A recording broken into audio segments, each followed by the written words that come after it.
Today I get to start working on this oil leak. Today I'm going to be changing the valve cover gasket because it looks like it's leaking down the back of the engine and it's making it look like a rear main seal leak. But I've replaced that within probably the last 40,000 miles and I can't imagine that it's leaking already. So I'm going to start from the top and just start working my way down until I get rid of all the leaks. Before I get started on this, if you're interested in the old body style Fords, there's a channel called Third Coast OBS, and he's just got done doing a whole head gasket replacement on a 4.9, just like I'm working on here, except he goes through the whole thing of completely tearing it apart. And he's also got a Lightning that he's going to be working on. So if you're interested in that kind of stuff, go over to his channel and subscribe. I'll put a link in the description, and I'll put a link in the video. Okay, the first thing to get off on one of these is to bust this EGR tube loose, because that's probably the most pain in the butt part to get off. And I've been soaking it for several weeks just because this truck hasn't really been driven a lot, and I've just been hitting it every now and then with some penetrating oil, so hopefully I'll be able to do this fairly easily. Pop your air conditioning line out of these little brackets so you can kind of get in behind it. You don't want to crush it while you're trying to break it loose if possible. Hopefully try not to break the brackets. I guess you could always unscrew them if you needed to. I got my vacuum line tied to it too. I might have to clip that off. And once you get that pulled back, you can get your wrench in behind there. Get it on there. This is it's actually a standard wrench, 1/1/16. It's got a little bit of slop on there, so it's probably a metric bolt, but this is good enough to work.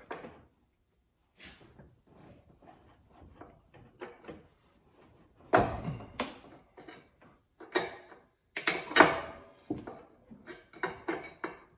was about the easiest experience I've ever had getting one of these off.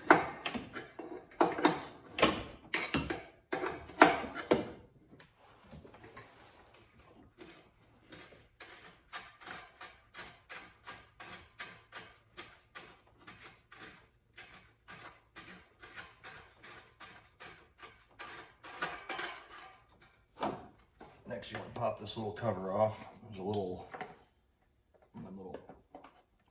barbed clips that holds it on.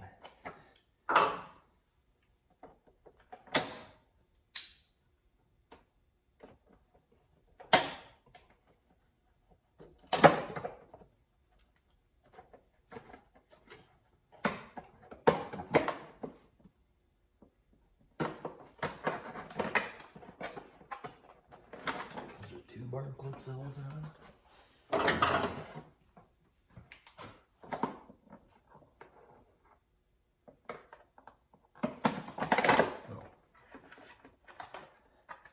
Oh, there's a little rubber nipple thing that pops in there. I forgot about that. And you want to pop your accelerator cable off. Then you start taking off all of your wiring harness. There's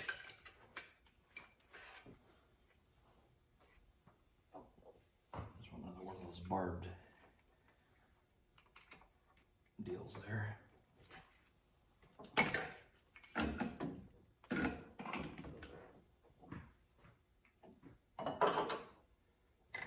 Vacuum lines. But you got to be careful with these, especially if you've got a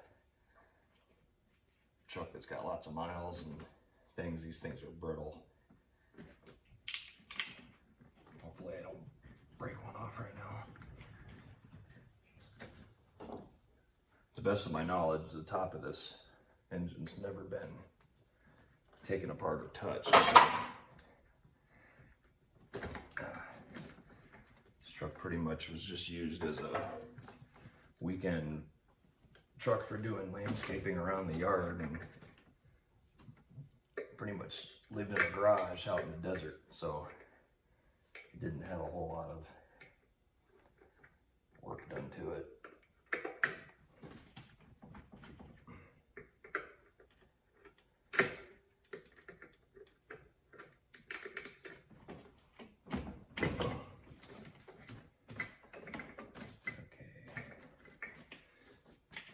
Alright, got all those. Connect your heater cord lines.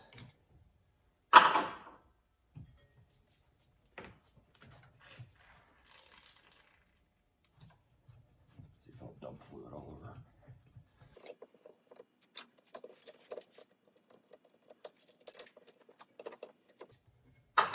I realized in the last shot I wasn't really getting a very good view of the vacuum lines I was taking off, but right here they are. They go into this little junction T thing here.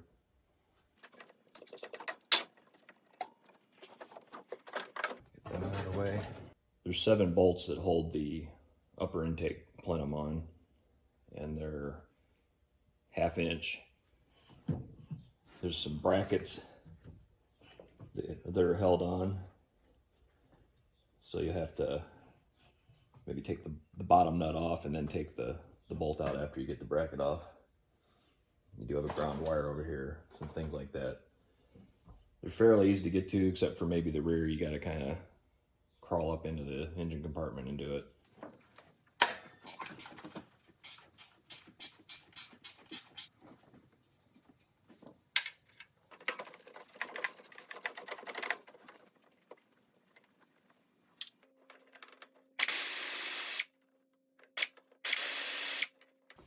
You will have to unbolt this bracket right here. I forgot about that.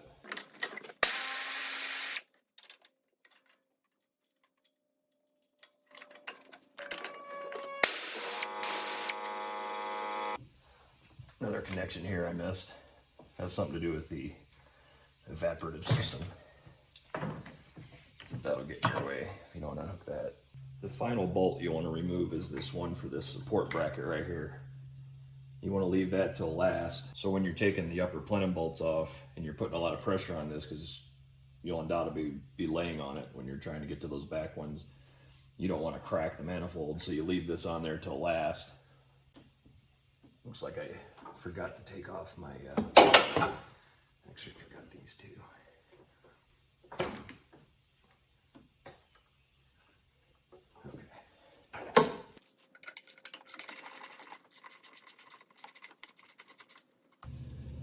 Here's another thing you'll want to catch before you actually start lifting it off is one of these go over to your controls for your heater and air conditioning. You want to get that out of there because it'll get stuck in there, and then you'll have a half off and then have to try to screw around with it. Actually, it probably come off right here. Better just take it completely off. Also, your map sensor right here, you can just twist that out of the way. Okay, I think I've got everything disconnected. If I don't, I'll know pretty quickly here.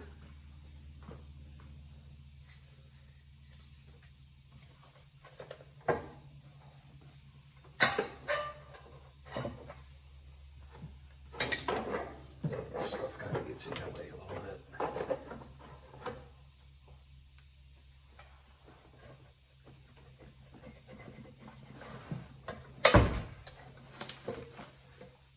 Right. Oh, I forgot my PVC tube.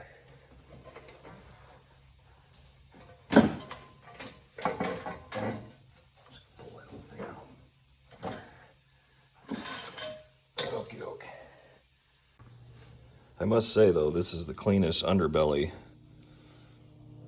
of an inline 6 engine I've taken apart ever, especially on a truck this old. This is a 95, and it's just about spotless under there. And you can see back there, it is pretty wet. It's got some fresh oil. There's a little bit of antifreeze too from when I was changing my thermostat. Blew it all over the place, but looks like I need some baling wire for my insulation there. But yeah, see this side too. Next, you'll want to remove the bracket here. It holds the EGR control solenoid and a couple other emissions control solenoid things. This is 7/16 sockets here.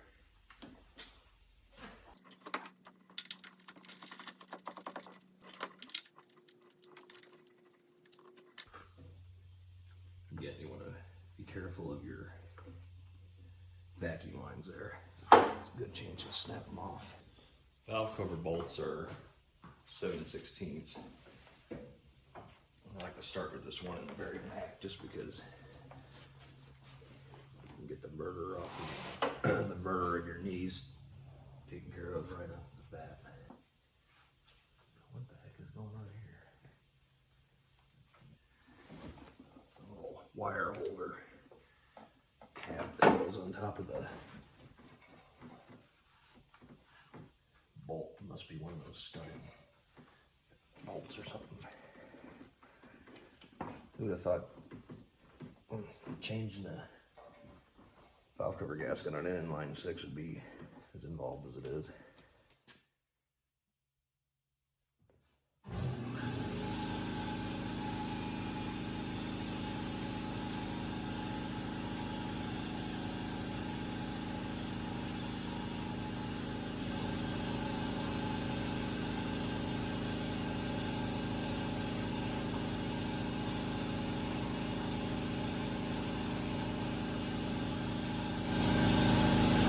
Having a studded bolt back there in the past, but maybe I did, I don't know. Most of these vacuum lines could have just as easily be routed over the top of the engine instead of having to create this mess. Well, that's what you get to contend with in the back. There's like a wire clip thing that goes down on top of it, and after 25 years of being on there, it was a little stubborn.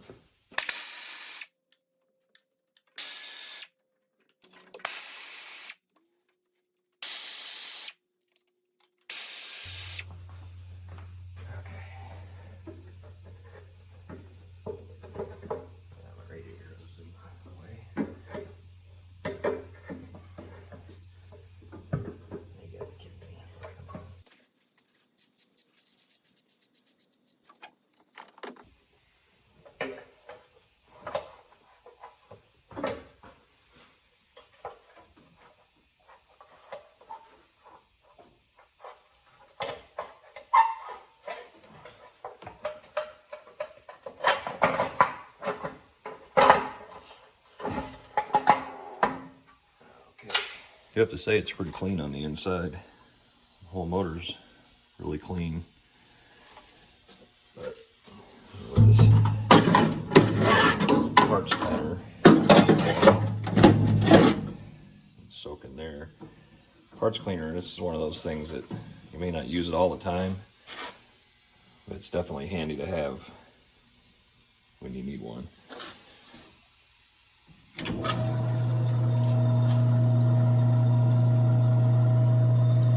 If you do decide to ever get one, though, I'd get a used one, like a good, like commercial grade one, because you can get them for about the same price, or even cheaper than the little plastic pump ones that they have at various stores.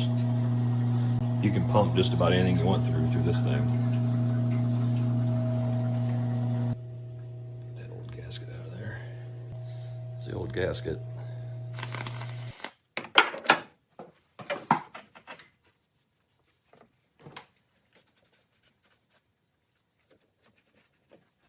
I got all the mating surfaces clean. Also on the valve cover. The valve cover cleaned up really well. It almost looks like brand new on the inside. But got all the crud off of it, so it looks nice again. This particular gasket, which is a Felpro, has got little lips on it. So you put it down on the head first, and it will kind of hold it in place. And then it's also got these little metal sleeves in here that help prevent you from crushing it too much when you're tightening it down. That's how it'll look once you have it down in place. You can see where the lips kind of overlap the edge there. Try not to get crud all over it. Now I just have to see if I can get the valve cover back on past the fuel lines without knocking the gasket out of place. Well, I forgot to hit record when I was putting the valve cover on, and it is kind of a pain getting it back on there. But basically, you have to go at a sharp angle into the back beyond the head to get underneath the fuel lines here, and you get that down, and then you just fight your way down past this stuff, and you'll get it. It just it'll fight you. First bolt I'm going to put back in is the one that goes in the rear, and that's the one that's got the stud on top. That little wire hold thing goes on. You want to make sure you do that, because if you don't and you forget about this one, you'll get them all put in and get to the last one in the very front, and you'll see that you put the wrong one in the back. So make sure you do that first. The torque specs for these are 72 to 108 inch-pounds, but since this gasket's got the little sleeves, metal sleeves, you can pretty much just do it by feel. That's usually how I do most stuff like this. It's all downhill from here. You just pretty much start putting it back together the way you took it apart. Putting all your little brackets and crap back on. Getting the old gasket off can be a little tricky if it's stuck real hard. But yeah, like there it seems pretty good. So yeah, there, okay. It's coming. I'm kind of glad about that, because I didn't want to have to sit there and scrape all that crap. Risk gouging it up and everything. So there's the old one. In the past, I've reused these. It's probably not recommended, but I didn't have a replacement, so I just went with it, and I didn't have any problems. But the gaskets are so cheap, it doesn't really make sense to not buy one new one if you got one available to you. The new one's much more pliable.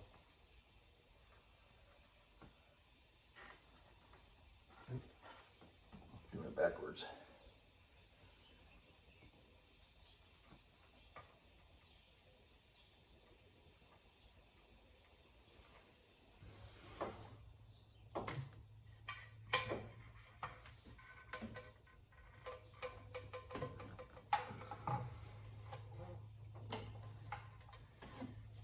PVC valve keeps screwing me.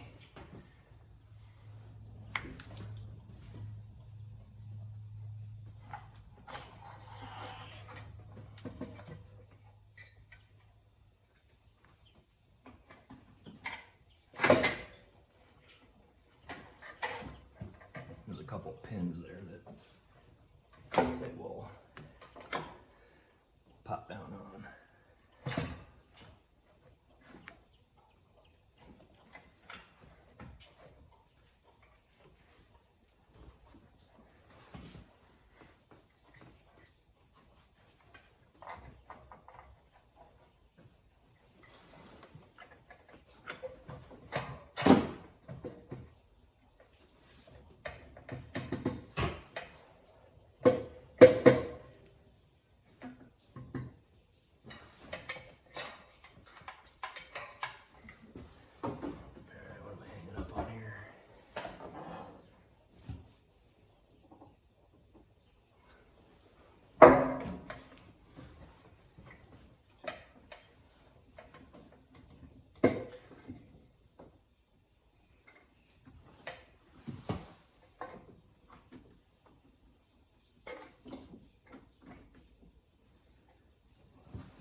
bracket over here.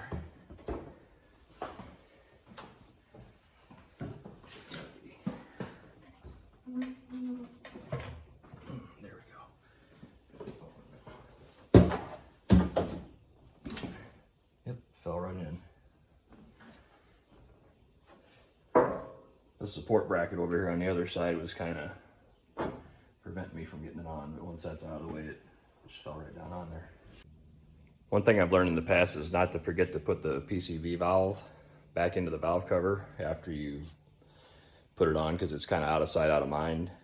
You'll be going down the road and your eyes will start burning, and it'll stink up the inside of the truck pretty bad. And I thought I had an exhaust leak or something, and that's what it ended up being. I forgot to plug that back in, so remember to do that.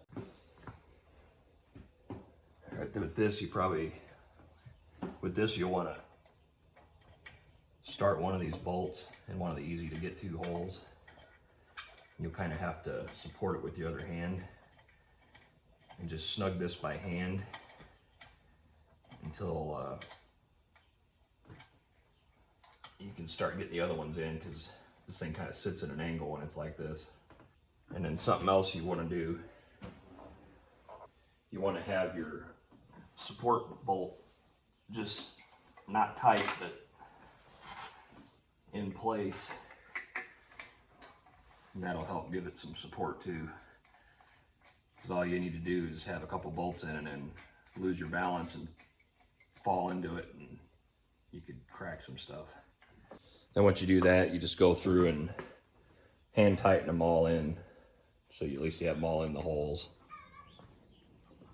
The torque spec for these is 18 foot-pounds, but I can't get a torque wrench in there, so I'm just going to do it by feel.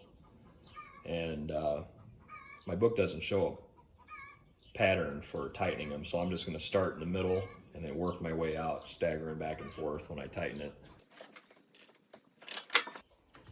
And you mount your bracket back up.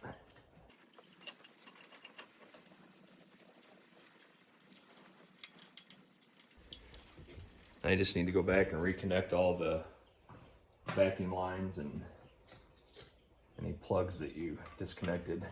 This one here is an easy one to overlook. There's in there.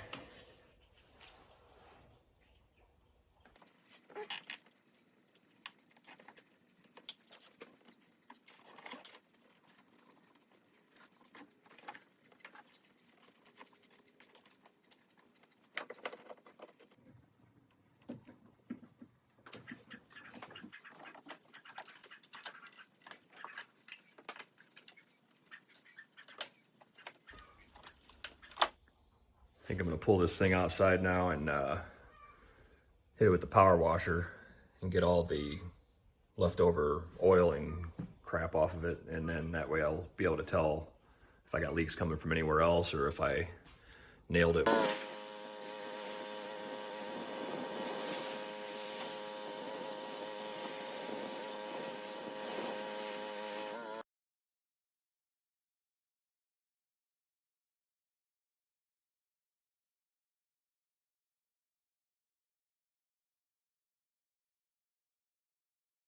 Got everything pressure washed, and it's all nice and dry down there now, all down the back. Took it out for a drive, probably 15 miles or so, and so far there's no seepage or leakage that I can see, but time will tell as I drive it more, but hopefully that'll be it. So there it is.